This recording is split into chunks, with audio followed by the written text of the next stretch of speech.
विमा कंपनीला कुलूप ठोकण्याचा स्वतंत्र भारत पक्षाचं आंदोलन स्थगित। 1 महिन्यात पूर्ण विमा रक्कम अदा करण्याचे लेखी आश्वासन। अहमदनगर जिल्ह्यातील शेतकऱ्यांना पीक विमा रक्कम न मिळाल्याने लेखी आश्वासन दिल्यानंतर आंदोलन मागे करण्यात आलं। अहमदनगर जिल्ह्यातील शेतकऱ्यांना खरीप आणि रब्बी हंगाम 2023-24चा पीक विमा न मिळाल्यामुळे पुणे येथील ओरिएंटल इन्शुरन्स कंपनीच्या कार्यालयास कुलूप ठोकण्याचं आंदोलन जाहीर करण्यात आलं होतं।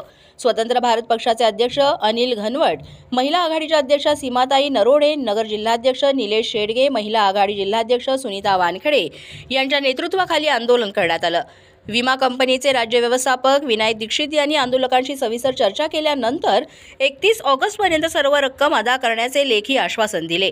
विमा कंपनीला केंद्र सरकारकडून 99.28 कोटी रुपये येणं आहे आणि राज्य शासनाकडून 1927.52 कोटी रुपये विमा हप्त्याची रक्कम येणं बाकी आहे।